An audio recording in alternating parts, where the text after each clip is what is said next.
But right now, we're going to turn to the latest on North Korea. This week, Kim Jong-un made a surprise announcement saying he would engage in talks to take part in the upcoming Olympic Games with the neighboring South Korea. And just days after taunting the North Korean leader over his nuclear button, President Trump was quick to claim credit for the talks and opened the talks yesterday to direct talks of his own. I would love to see it go far beyond the Olympics. Absolutely. And at the appropriate time, we'll get involved. Just to follow up on the conversations between North Korea and South Korea, are you willing to engage in phone talks with Kim Jong-un right now? Sure. I always believe in talking. And we're going to take that to UN Ambassador Nikki Haley after this report from our chief global affairs anchor, Martha Raddatz from South Korea. This is South Korea today, not what you may imagine in a country under the threat of nuclear war. An ice fishing festival, hundreds of families enjoying this clear, cold Sunday morning just miles from the border with the North.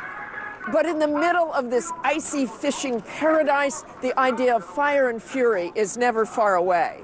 The kind Donald Trump warned Kim Jong-un he could face. Overhead, attack helicopters make a quick pass over the ice, a reminder. But South Koreans are well aware of everything Donald Trump has been saying and tweeting. It was immature of him to say his nuclear button was bigger than Kim's, this man told us. I feel less safe with him as president. Despite the criticism, there is great anticipation about Tuesday's meeting between representatives from North and South Korea, which will take place in this so-called truce village, where North and South Korean soldiers stand just feet apart. The armistice that suspended the Korean War was signed here in 1953.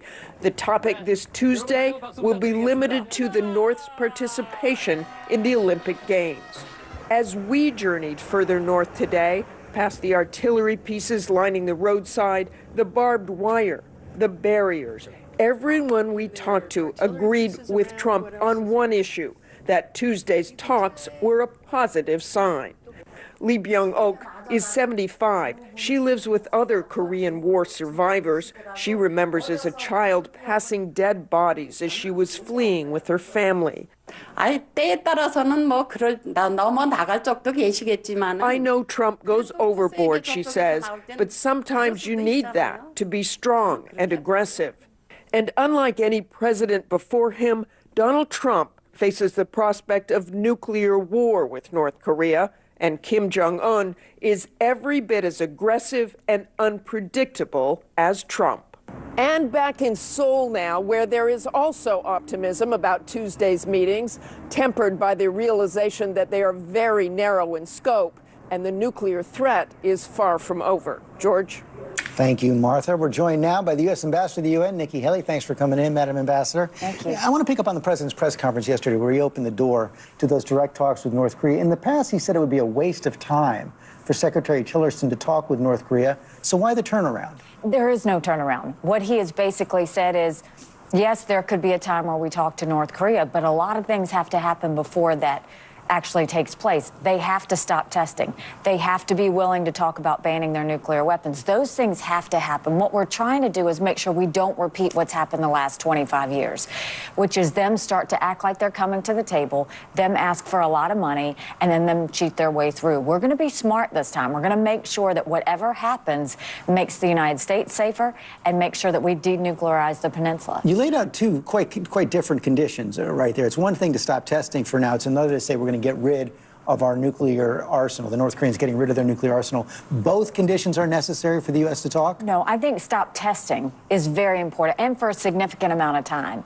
And then you go and you work towards the next step. This is going to be phases. This isn't going to happen overnight, as we've seen, but it's a dangerous situation. What do you expect out of Tuesday's talks? You know, I think two countries can talk if they want. I think they're going to talk about the Olympics.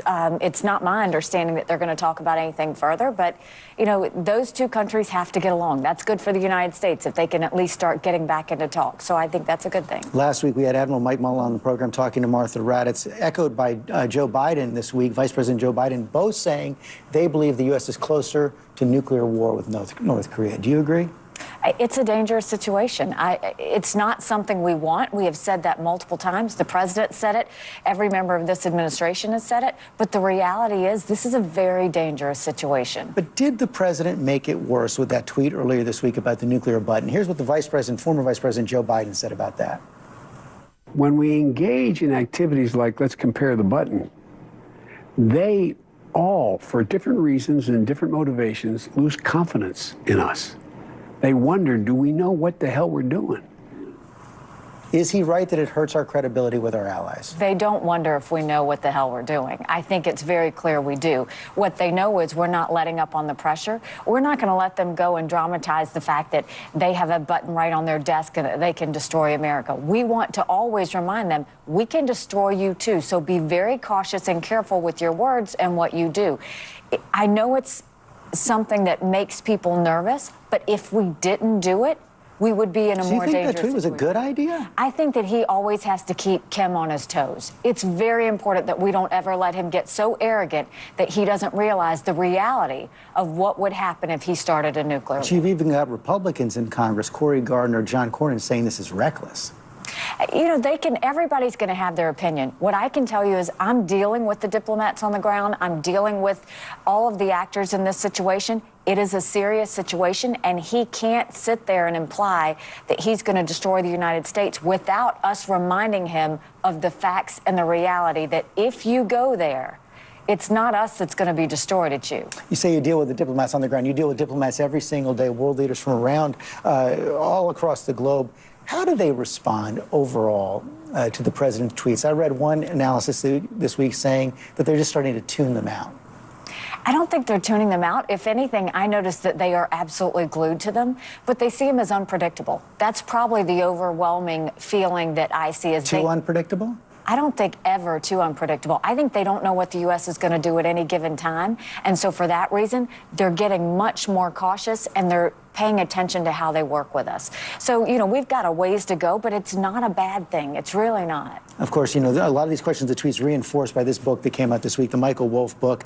In your dealings with the president, he says that 100% of the people around the president are concerned about his fitness. Have you seen any behavior that concerns you? You know, the one thing about this book, having been a governor and now an ambassador, I am always amazed at the lengths people will go to lie for money and for power. It's really, this is like taking it to a whole new low. I will tell you, I have not read the book, I won't read it, but the excerpts that I've seen and the things that I've seen in the press, I know those people in the White House. I'm there once a week. These people love their country and respect our president. I've never seen or heard the type of toxic language that they're talking about. Now, I'm not there 7 days a week, but I'm there once a week, and I'm there for a day with White House meetings and everything.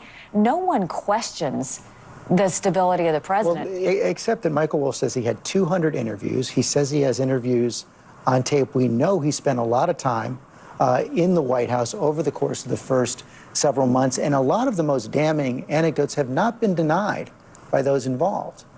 You know, I can't vouch for anything like that. I don't know if it was 200 interviews with Steve Bannon or if it was 200 interviews with himself, but I can tell you, I know these people. I work with these people. I work with the president and speak with him multiple times a week. This is a man, he didn't become the president by accident.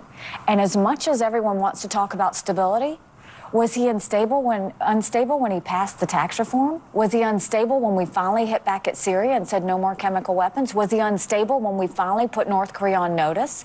Was he unstable when he said, wait, we need to look at Iran because this is getting to be a dangerous situation?